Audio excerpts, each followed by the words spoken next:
தமிழர்களுக்கு வணக்கம். சிங்களவர் பகுதியில் அதிகமான வாக்குகளை பெற்று முதலிடம் பிடித்துள்ள தமிழ் பெண். மட்டக்களப்பை பார்த்து திருந்துங்கள் என்று கூறும் அளவிற்குத்தான் யாழ்ப்பாணம் அமைந்துள்ளதாக சமூக வலைதளங்களில் அதிகமான கருத்துக்கள் பகிரப்பட்டு வருகின்றது. ஆனாலும் யாழ்ப்பாணம் தமிழர்களுக்கு எப்படி இருக்கின்றதோ அதே போன்றுதான் மாத்தறை மாவட்டம் சிங்களவர்கள் இருக்கும் அதிகமான பகுதியாக அமைந்திருக்கின்றது.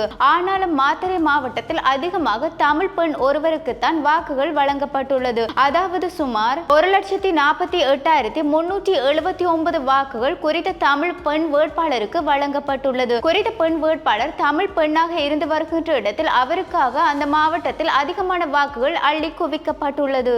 யாழ்ப்பாணத்தில் தேசிய மக்கள் சக்தி கட்சியில் எந்த ஒரு சிங்களவரையும் வேட்பாளர்களாக போடவில்லை. அதே போன்று தமிழ் வேட்பாளருக்கு மாத்தறை மாவட்டத்தில் யாருமே வாக்களிக்காமல் விடவும் இல்லை. பொதுவாகவே களங்கள் மாறுபடும் பொழுது அதற்கேற்ற கொள்கைகளும் மாற வேண்டும். அதுதான் சிறந்த அரசியலுக்கு உதாரணமாக அமைகின்றது. இதனை கருத்தில் கொண்டு எதிர்வரும் காலங்களில் இனவாதத்தை கருத்தில் கொள்ளாது தவிர்ப்பது புதிய அரசாங்கத்தை ஆட்சி செய்ய போறவர்களுக்கு தேவையான ஒன்றாகும். பழைய சம்பவங்களால் இந்த அரசு மீது உங்களுக்கு நம்பிக்கை இல்லாவிடினும் அவர்களுக்கான அவகாசங்களை வழங்கிவிட்டு நீங்கள் ஒதுங்கி இருங்கள். நீங்கள் கூறுகின்ற விடயங்கள் நடைபெறாவிட்டால் அங்கு நீங்கள் உங்களுடைய கருத்துக்களை முன்வைக்க முடியும். அதுவே சிறந்தது என்று பலரும் கூறி வருகின்றார்கள். அப்படி இருக்கின்ற இடத்தில் தேசிய மக்கள் சக்தி கட்சிக்கான ஆதரவு ஆனது தமிழர்கள் மத்தியில் அதிகமாகவே இருக்கின்றது. குறிப்பாக யாழ் மாவட்டம் மாத்திரமல்லாது மட்டக்களப்பு மாவட்டத்தை தவிர்த்து ஏனைய மாவட்டங்கள் அனைத்திலுமே தேசிய மக்கள் சக்தி கட்சி தான் அதிகமாக முன்னிலையில் இருக்கின்றது. இதுவரையும் அரசியலில் வரலாறு காணாத அளவிற்கு ஜனாதிபதி அனுர ஆட்சிக்கு வந்த பின்னதாக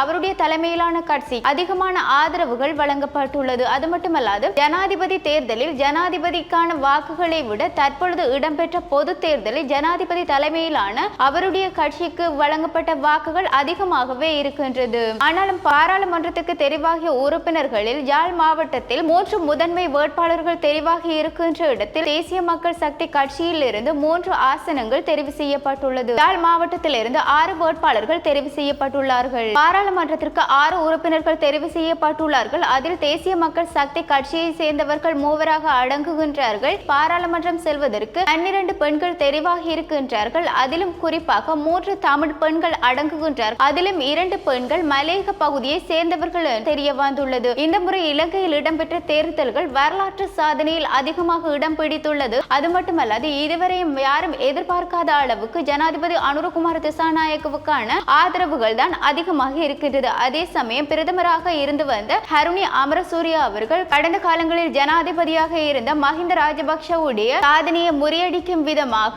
அவர் திருகோணமலை மாவட்டத்தில் அதிகளவு வாக்குகளை பெற்றுள்ளார். ஆகவே இந்த சம்பவங்களின் மத்தியில் தமிழ் பெண் வேட்பாளராக இருந்து வேட்பாளராக களமிறங்கிய பெண் ஒருவர் தற்பொழுது சிங்கள மக்கள் அதிகமாக வசிக்கும் பகுதிகளில் அவருக்கான வாக்குகள் அதிகமாகவே வழங்கப்பட்டுள்ளது. இது தொடர்பான செய்திகள் வெளியாகி இருக்கின்ற இடத்தில் அந்த பெண் பாராளுமன்றம் செல்வதற்கு தெரிவாக உள்ளமையும் குறிப்பிடத்தக்கது. எவ்வாறு மற்றொரு செய்தியினூடாக உங்களை சந்திக்கும் வரையில் வணக்கம்.